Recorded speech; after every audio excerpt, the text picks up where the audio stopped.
go in and you know, their kids, they're playing backgammon and smoking hash, but they can't go get a drink because they're not old enough, you know. They have to smoke this harmless marijuana stuff instead. I just found that very sensible somehow. Really? Yeah. Yeah. Okay. It could have been like that here. It almost was.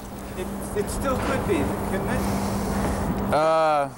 I don't know. I think that the whole dope thing's been so thoroughly demonized now. I hardly see how it's coming back. And even in Amsterdam, I think it's kind of dropping off some. People just don't seem that interested in it. People I was talking to there, they certainly didn't see any illicit thrill in dope, and I just don't think it was a drug for the time somehow.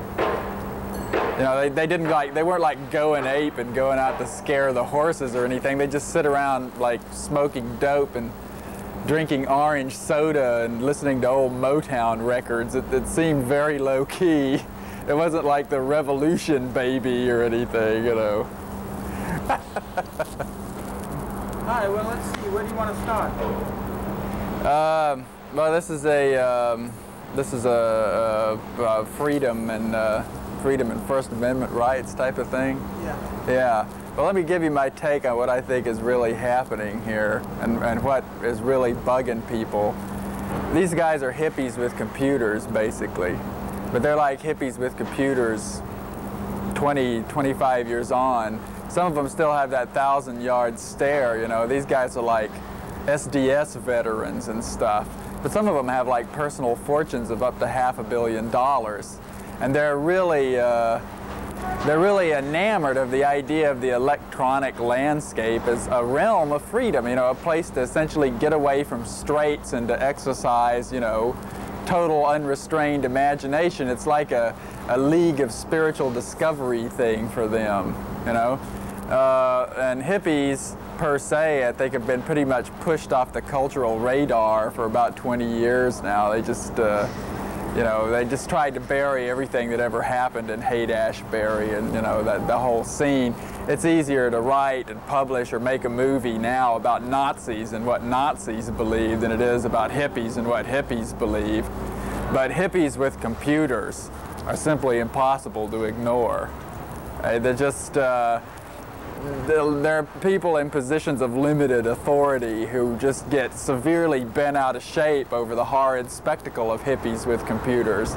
And in 1990, we saw the first really coherent attempt to demonize the computer underground, to really cook them up as a national threat and just essentially to break their backs.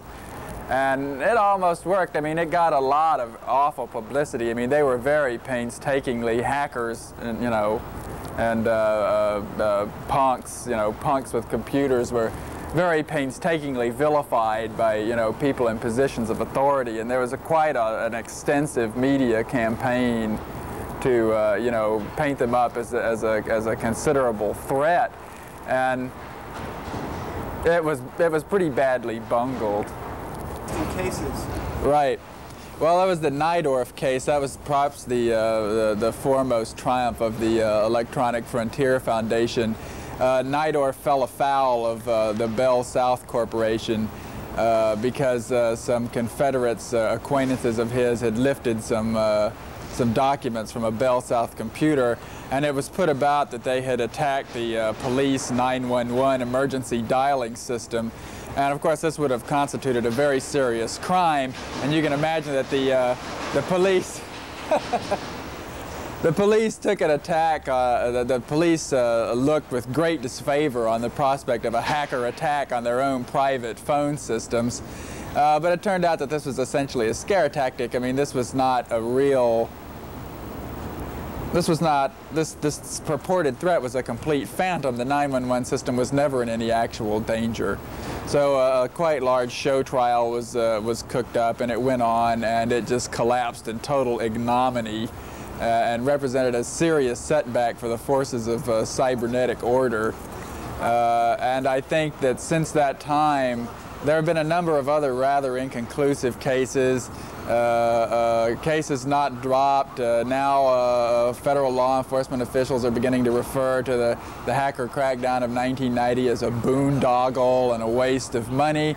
And I think they sort of, it was like the sheriff rode into Dodge City. He was looking to civilize that town, but the Apaches were there, and the Apaches were well armed and very well financed and very fast on their feet and like appallingly smart.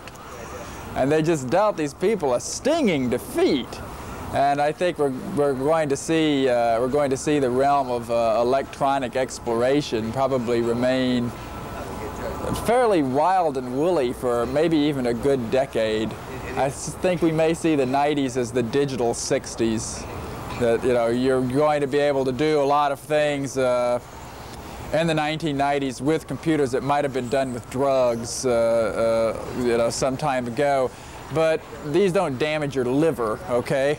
And the difference between art with computers and art with drugs is that after you finish doing art with computers, you can still remember what a chair is. And I think there's a great advantage in that. And I think a lot of the most exciting and bizarre kind of cultural manifestations today have a very heavily technical edge. And I think you're seeing the technical frontier as being a place more and more in the control of people you might not want to introduce to your grandmother. And I think this is a positive thing. I think it's a natural thing.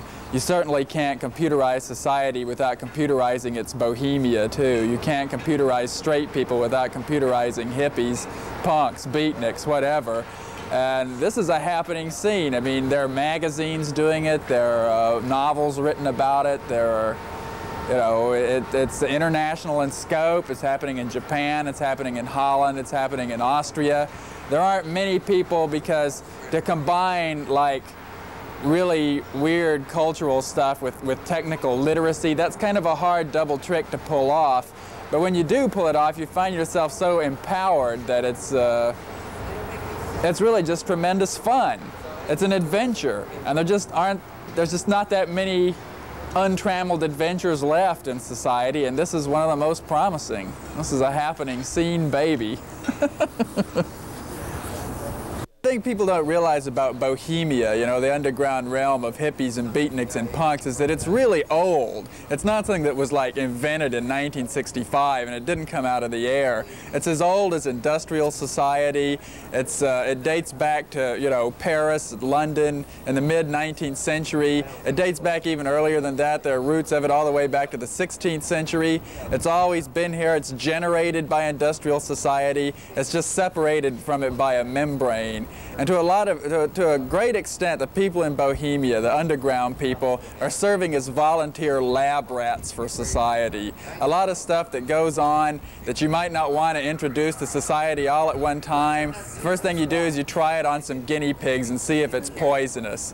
And this accounts for like the high rate of fatality in Bohemia, okay? There's a reason why people like Hendrix and Joplin die early, right? It's because they're trying a style of life which may not be suitable for everyone. It may even be deadly to people. But at the same time, there doesn't seem to be any lack of volunteers to go out and try this stuff.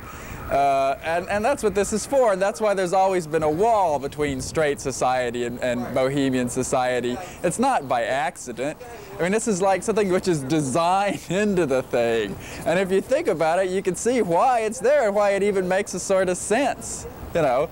But I think that things get really interesting when that membrane is broken, because that's when things come out of Bohemia and just surge right into society at large. It's sort of like, you know, lightning sheeting through a crowd. And I think that in the realm of personal computers, you know, things that were made up by guys in tin shacks and, you know, strange California long hairs and stuff, people don't realize, you know, the cultural influence that hackers have had, and they don't realize just how weird hackers actually are and were. But this is something which has been going on for years, and it's like the first real crossbreeding of Bohemia with really high technology, and that just is an exciting and potent combination.